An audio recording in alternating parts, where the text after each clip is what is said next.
you've got a lot of crazy ideas, and it seems like your team's always like, Andrew, there's a little bit of slow that down, going brother. on. There's a little bit of that. So you really have been much of the visionary behind this. Yeah. You're attempting to think 5 years out in the future and what's this organization going to look like? And that's, I think, a classic part of the entrepreneur, which is like, okay, you've got the vision, what's it going to look like? But you also need people to help you in the here and now get to that point. And Yes. you've clearly been able to attract those sorts of folks. You know, what do you think have been some of your greater mistakes over the years, learning experiences? I mean, they become learning experiences if you actually learn let from them. Yes. You let them. So how have you learned? Oftentimes it's through failure, obviously. Yeah. One big one that comes to mind is, and this was an amazing thing at the same time. So, and I want to be very respectful and cautious of this, because a lot of great and amazing people worked on the software that we built, proprietary, and they did a fantastic job. I mean, just salt of the earth people that did just such a good job.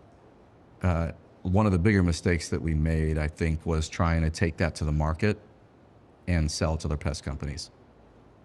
So hold up a second, Yeah. Andrew. You guys, you developed a software called PestMate. Correct. And you decided, I mean, I guess when you started working on it, you know, pest routes certainly didn't exist. Correct. If it even existed, it was not tiny. It Yeah, was at not the anything time. like it is Yep. today.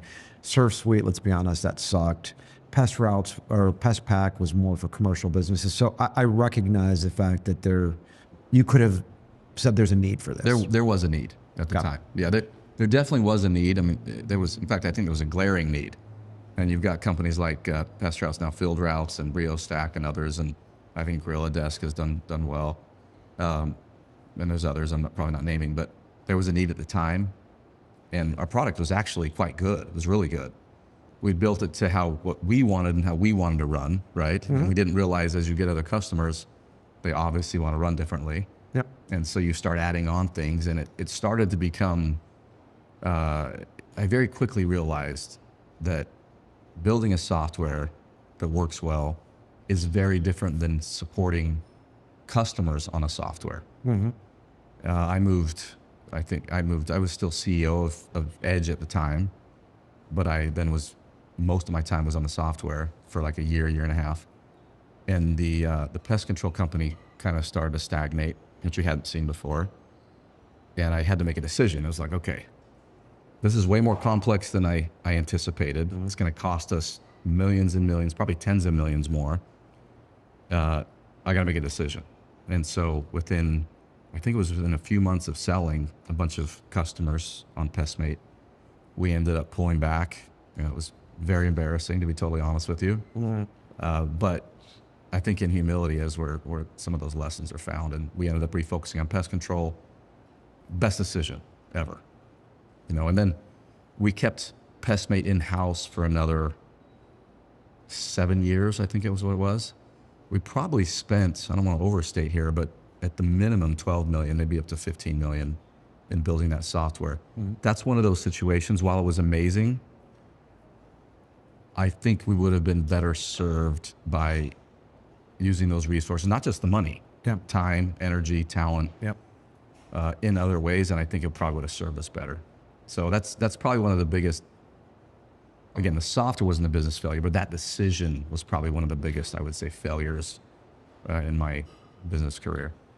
Well, I mean, look, at the end of the day, when you're doing something and it's not working out, the most mature decision is to quit doing it, as opposed to just continuing to power through year over year over year and try to force something. Yes. It's all good and well to talk about, oh, you shouldn't let sunk cost affect your forward decision making. But when you're looking at it and you spent millions in time and energy, it's truly saying, okay, what is the fastest point to get to here from where we are today? Ignoring all the stuff that's been done, because that doesn't matter anymore. Mm-hmm. What matters is what's the fastest and most effective way to get from here to here where you are today, right? And I think you just have to be honest with yourself and not let that get in the way. It's very, very difficult, but necessary, right? Thank goodness I had good people around me as well that very much were in support and were vocal in great ways that helped with that decision.